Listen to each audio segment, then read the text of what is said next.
Welcome to this episode of Travels with Bill. It's day 7 of Train Week 2021, and we're in Winnipeg, Manitoba, doing a little railway archaeology along what was the Oak Point Subdivision. This track bed and stub of track are all that's left of what's been an interesting story of a CN rail subdivision that ran right through the city and is now disappearing forever. A big shout out to Railroll 82. His channel features a bunch of railway archaeology and was the inspiration for this episode. Today we're going to be walking along this former track and seeing what's left of it. We're here in the spring of 2021, so by the time you see this as part of Train Week, much of this track will have disappeared. Here's the 63 switch that used to let crews decide to go down the South CN track or access the CP track just south of here. Our story begins here at this abandoned bridge spanning the Assiniboine River. It was built in 1907, and in 1908 it was also open to non-rail traffic. The rails were removed in the 1990s, and in 2003 the bridge was sold to a private individual who planned to build condominiums on it. That never happened, and it's sitting now looking for a new use. This bridge used to carry the Oak Point Subdivision across the Assiniboine River up to that piece of track we just saw. Well, maybe you'll understand a little better if we take a look from the air. Here's a map. Now the bridge is up at the top. We'll put a highlight on here so you can see it better. There's the bridge at the top. Now see that row of houses with the different color roofs? Well, guess where the railway track used to go. You can follow that line all the way down here to the CN main line. See, it's coming down, and there's the curve of all of the houses going around so the track could access the main line. That's where the Oak Point Subdivision used to start. Now the bridge itself is pretty cool. There's actually 3 bridges here. There's one highway bridge, another highway bridge. This is carrying Route 90 over the Assiniboine River, then the old railway bridge. Of course, those highway bridges were added later on. The railway bridge goes across the river, but then it also goes across the road. It's kind of low here, so there's some warning lights for if you're too low, and then you can imagine how that railway used to go down to the south. We're standing here on what was the old rail bed. You can still see the grade. There's the highway bridges as they take Route 90 across. Now if you look to the north, you'll see how we used to go straight across the bridge. There's some barriers there now, but they certainly don't stop everybody from getting on the bridge. When we were filming, there were some car pieces hanging from the top of it. Well, we'll look again to the south, and you'll see what we saw in the satellite image. See that different colored roof? Well, that house was built right where the track used to go straight on south. Now, of course, it's all been filled in. We're looking south across Saskatchewan Avenue here at what was the right-of-way that ran through the commercial area by Polo Park. Now, it used to come up here and cross this CP line. You know for sure it crossed because take a look at the track. There's still evidence of it. There's a nice spot. Here's a nice spot. Yep, this used to be a diamond where the Oak Point Subdivision came across this line. Well, south of here that track was removed in the 90s, but everything north of us was still active until a lot more recently. So how do you get a train onto the line if you don't have a railway track from the main anymore? Well, it's time to call on the neighbors. Remember that piece of track we saw off the beginning? Well, it was curving around, and this is where it used to be. That's right, it actually curved right onto this CP track. This lets CP serve the old CN Oak Point Subdivision, at least the part of it that was left in Winnipeg. We're going to go down it in a minute, but this is how the CP crews got onto the old CN sub, and it was served by CP, even though the track technically was owned by CN. Well, maybe we should prove it to you that really happened. Now, I went on YouTube and I found some video of when this piece of track was still here and CP was still serving the line.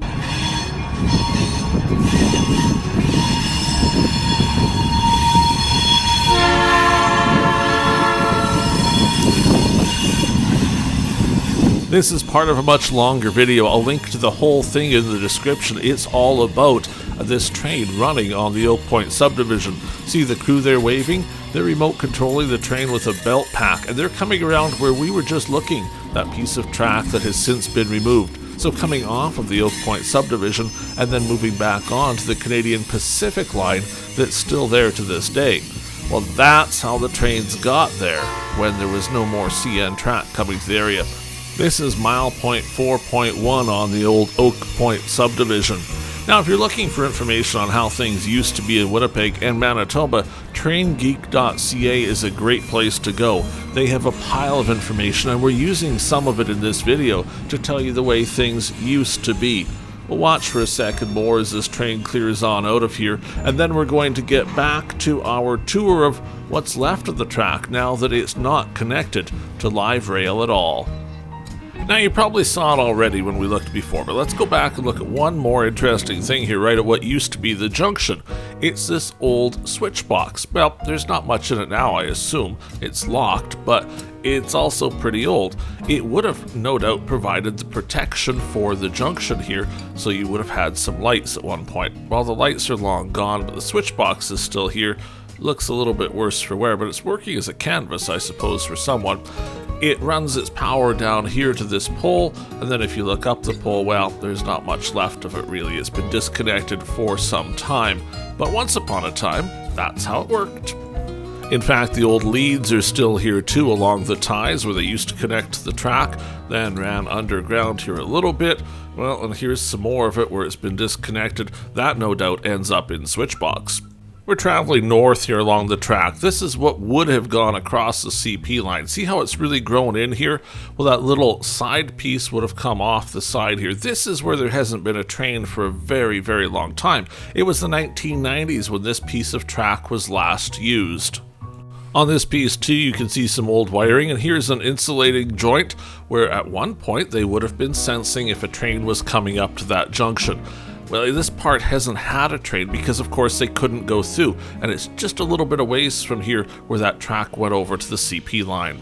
We're continuing to make our way north. Now, we're on the part of the track that CP was serving, so it's in a much better shape, but obviously it hasn't had a lot of maintenance when you look at the condition some of the ties are in. And we're just going to travel our way up the track, see what we find, and one of the neat things is this bridge going over a little creek. Now, of course, this hasn't been used. You see the rust on the rail. It would have been 2019, maybe 2020 when this last saw traffic, and this piece of line now has no connection. The north end has been disconnected for years. The south end now disconnected too, so this is essentially completely abandoned rail.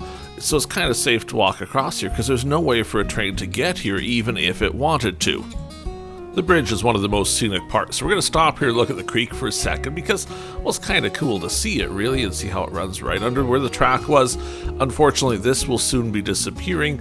I guess the creek will be a little happier because it gets to go back to the way it once was, but for those of us that like railway a little more than we like creeks, it's sad to know the bridge will be taken out as well, but there's really nothing to do with the track anymore. There's no point leaving it when there's no customers on it, and there's not even any way to store cars on it because it's all been disconnected. But off to the side of the creek here, well, as you can see, nature is certainly in full bloom on the day of our visit. Some nice purple flowers. If you recognize what those purple flowers are, well, yeah. What can I say? But here they are. They sure look nice. Just try not to think about what they are. Now, I did find this next little thing, and it might explain what happened to the track. Someone has broken a mirror, and that obviously meant 7 years bad luck. Perhaps in the case of railways, it means no more train. At one time in this part of town, the Prairie Dog Central used to have a station and run on this piece of track. Well, certainly it can't run anymore. Here we are crossing a grade crossing. They've done a little road work and already the track has disappeared there. It's still on both sides of the road, but, well, it's not looking like it'll be there for much longer. The corridor in this part of town at least ran through a lot of commercial areas. The St. James part used to be a lot of warehouses, and for the most part it still is. You see them on both sides of the rail line. As we keep working our ways north, the line starts to go through some residential area. You're seeing the houses here a little bit as well. This crossing is still very much intact, but hasn't been used for a year or two, I suppose. And this is fairly typical of the line as it gets further north. We're running in the backyards of houses up as we work our ways towards where the Oak Point Subdivision used to turn to the west. Now, this isn't labeled as Oak Point Subdivision at all. This is labeled as Rivers 99S, mile 4.93. But that, of course, is due to the fact that it really hasn't been the Oak Point Subdivision since 1990s or so when they were running trains on it. Logan Avenue is a fairly big street in Winnipeg, and this used to have crossing here with lights and such. That's all gone already. The track runs across, but this is where you can tell the track hasn't been used for a while. It's already got junk laying on it. And this is the sort of thing you would normally see in one of those videos from the archaeology guy, Railroad 82. But here it is in Winnipeg looking like, well, it's not that well used. As we keep going north here, we curve around, and we're actually very close to the CP main line. But see where somebody's made a little crossing here to get across so they can get into the business a little bit easier. Well, I guess I can't blame them for that. When I saw this the first time, I thought, oh gosh, wait till a train comes. But, well, I guess they know what I know. No train's going to be coming, so it doesn't really matter if they block the track a little bit. I assume a lot of this must be from pushing snow up on it in the last year, and then as the snow has melted, well, it's certainly left the garbage behind it. We'll skip ahead a little bit here, and we'll start to see that industrial area they were serving. Now, see that other line in the distance there? That's the CP main line. You can maybe even see the train coming on it. We'll get to that in a moment. But here's how the track came up, and you see the couple little spurs here.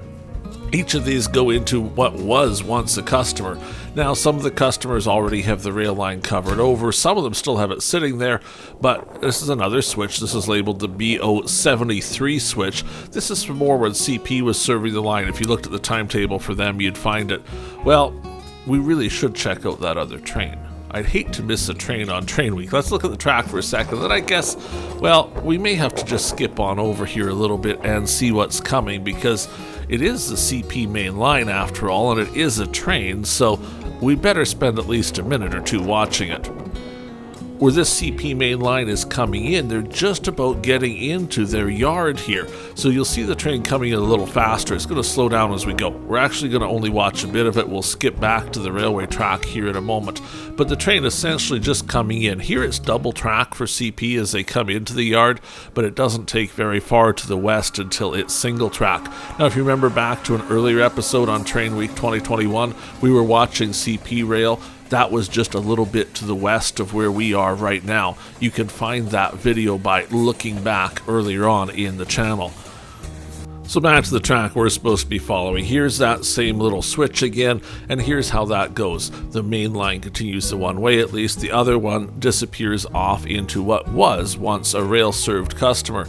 It's still got the derailleur in place as well, which is kind of cool to see because it's there and, well, not much to derail anymore. The line continues on west here for some time, and we're going to keep following it down. It actually goes across a fairly major road, and I wanted to show you that because it has its own bridge, which now, well, it isn't necessarily needed now, I suppose. We'll give you a quick close-up shot of the derailleur here. It's waiting for a train that will never come.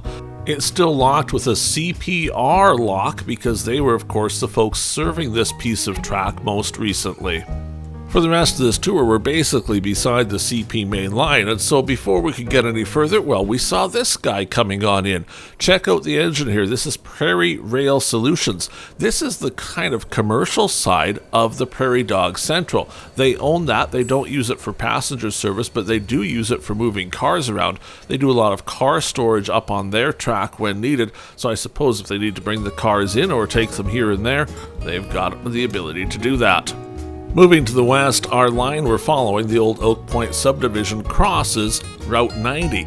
Fairly big route here in Winnipeg. It's in the industrial area still. Check out the bridge. This was built to have more than one track going across it, see?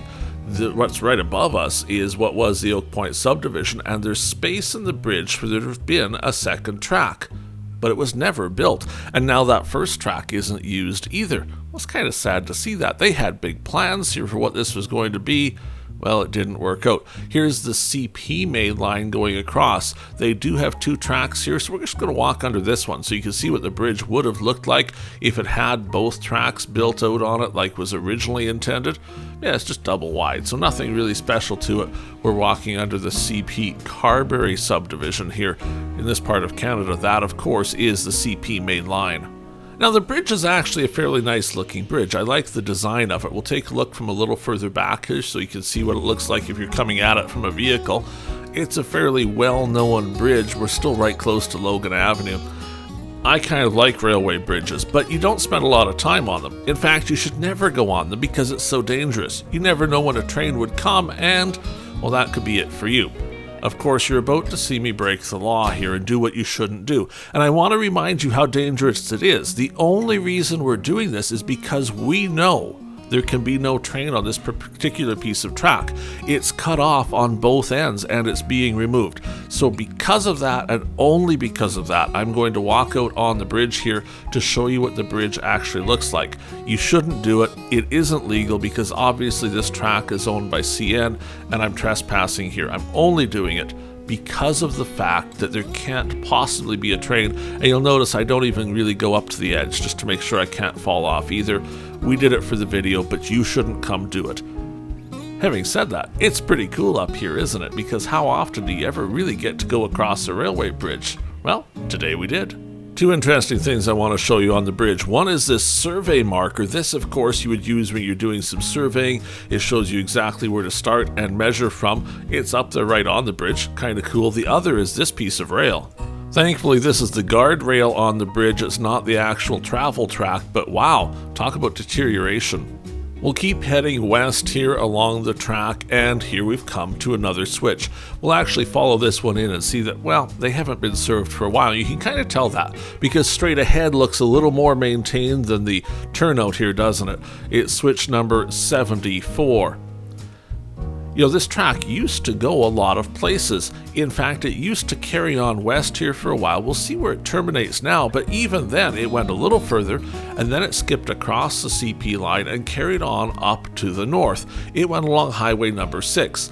That part of the subdivision still exists. We saw that train a little earlier from Prairie Rail Solutions. That's the other part of the Prairie Dog Central. Well, that next piece of track north of here is where they actually run the Prairie Dog Central now. That piece has been saved, and it will be, once this is removed, the last bit of the Oak Point Subdivision left anywhere, because all the city portion of it will have disappeared. Well, you can see from the look here, it's been a while since they've had trains coming into this place.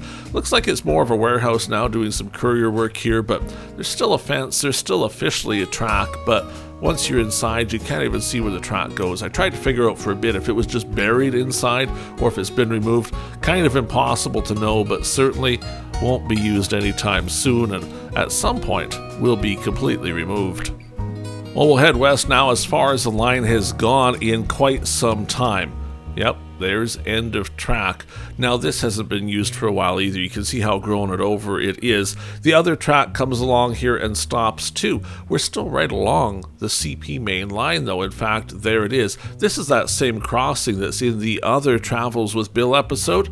At one time, this track went across here and then carried on for, I don't know, half a mile or so, and crossed the CP line and carried on up to the north. It hasn't done that in years. Well, that does it for this episode of Travels with Bill. Hopefully you've enjoyed a little archaeology here as we've looked at what's left of this section of the Oak Point Subdivision, and unfortunately, we say goodbye to it because any moment now, that trail will all be salvage. Have you subscribed to the channel yet? We'd love to have you. Hit that subscribe button. You'll see videos about trains and so many other things. And this brings us to the end of Rail Week. Yeah, Train Week 2021, 7 days of trains. If you're just getting here, well, you've already missed the first 6 days. Go back and watch them all. We'd love to have you, and make sure you subscribe. Now, we did want to show you that whole train because I felt so bad cutting it off before, so we'll end the episode with that CP train going by on the track that we saw a little bit of earlier. Farewell for now, from Winnipeg, Manitoba.